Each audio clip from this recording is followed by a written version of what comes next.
Jadi menurut saya yang berbahaya Mbak Amin Rais, bukan Pak Ganjar Pranowo. Kalau berbahaya baik kelompoknya Mbak Amin Rais, oke, mungkin begitu. Karena panjenengan mengedepankan politik identitas.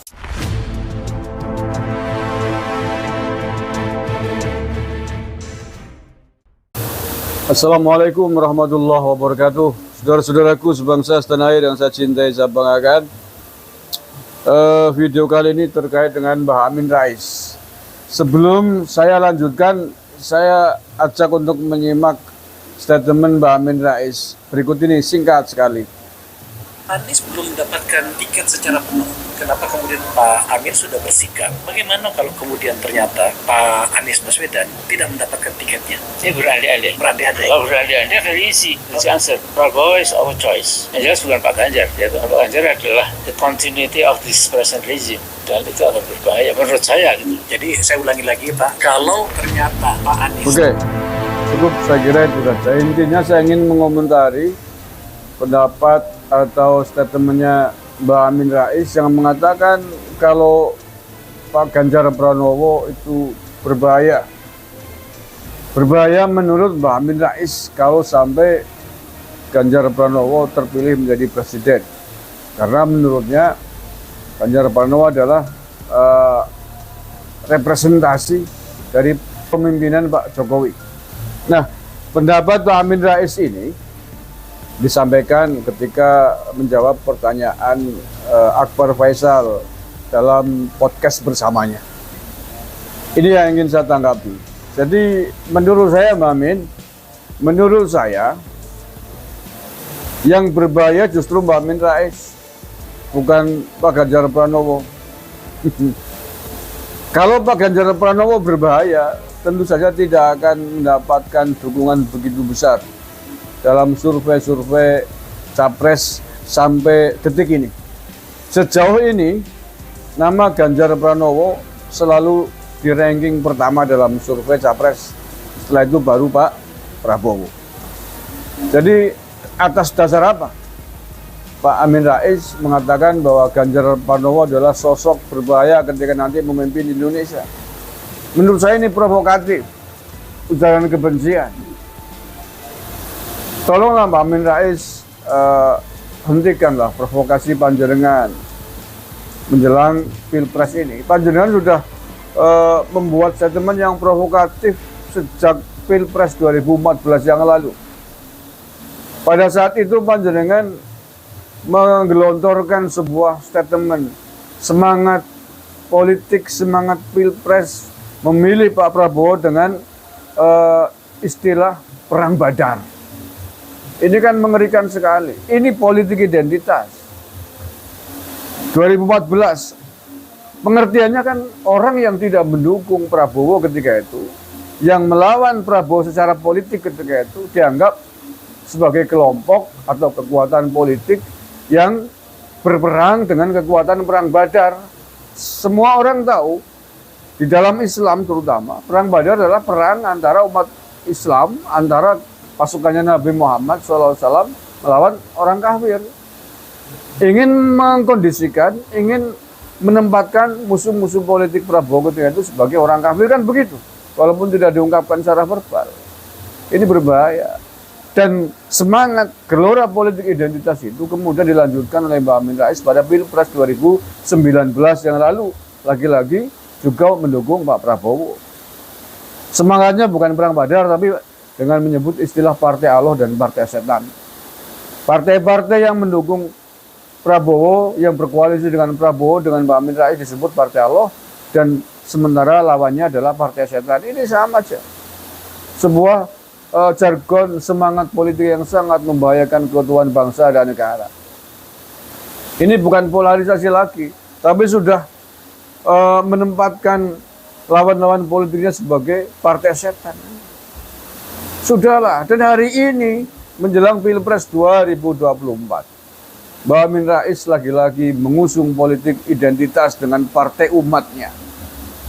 Ini sudah saya kritik pada video sebelum ini, dan sudah banyak orang lain yang juga mengkritik dan menghujat semangat politik identitas partai umat ini.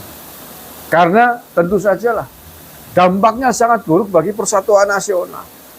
Dampaknya sangat menghancurkan, sangat destruktif, merusak kerukunan antar umat beragama, kerukunan antar sesama anak bangsa di Indonesia yang berbeda-beda. Beda agama, beda suku, beda budaya, beda bahasa. Semangat politik yang mestinya dikembangkan oleh Mbak Amin Rais, mohon maaf Mbak Amin, panjenengan sudah sepuh pakar politik, mestinya adalah semangat-semangat yang menyatukan. Apapun partainya, siapapun pilihan capresnya, mari bersama-sama kita lalui dengan pemilu yang riang gembira tanpa mengedepankan, tanpa menggunakan agama, tanpa menggunakan politik identitas. Ini kan berbahaya. Sering sekali. Dan yang terakhir ini, yang tadi saya sampaikan videonya di awal, mengatakan Pak Ganjar Pranowo berbahaya. Saya sangat tidak sepakat dan mengecam pernyataan itu. Panjenengan boleh tidak memilih Ganjar, boleh sekali, Mami. Tidak hanya panjenengan, siapapun bebas memilih pilihannya besok.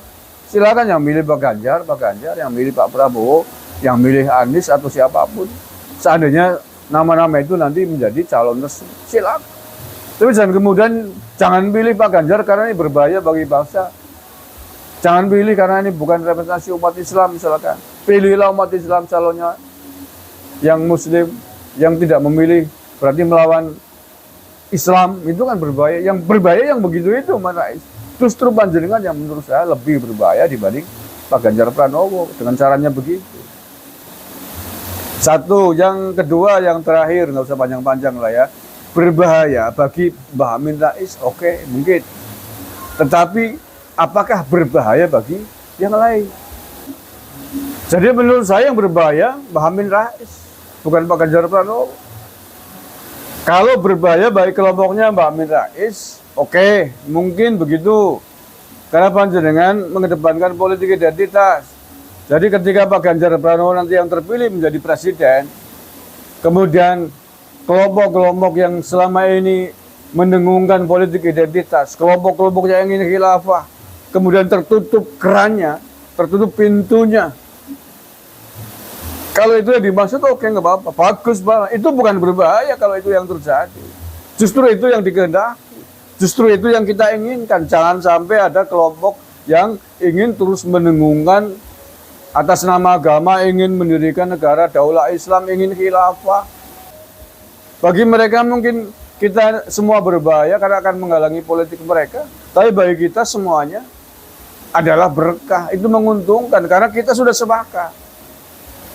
sepakat bahwa negara Indonesia ini adalah negara kesatuan Republik Indonesia. Tidak ada tempat bagi kelompok intoleran, kelompok radikal, kelompok yang ingin mendirikan khilafah.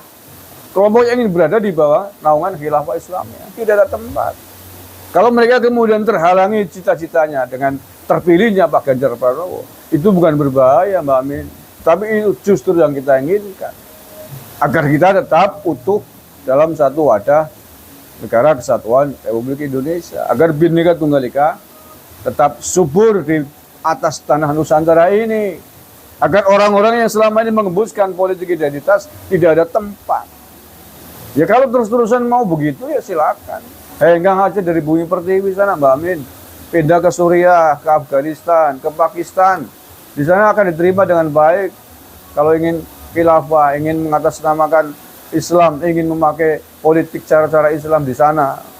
Nanti di sana panjenengan akan bertempur dengan kelompok-kelompok yang sama visi tapi beda faksi. Dengan Al-Qaeda, dengan ISIS, dengan Mujahidin, dengan Taliban. Wah, ini apa orang di sana nanti bertempur kan begitu. Silakan kerahkan pasukan Partai Umat di sana dan pasukan-pasukan yang lain yang ingin khilafah. Kalau di sini ingin betah di sini ya harus mengikuti tata aturan perundang-undangan yang berlaku, tata peraturan dasar negara yang ada di Indonesia, Pancasila, kan begitu. Oke, terima kasih, saya kira itu. Kurang lebihnya mohon maaf. Bila taufiq wal hidayah wa ridwan. Assalamualaikum warahmatullahi wabarakatuh. NKRI harga mati.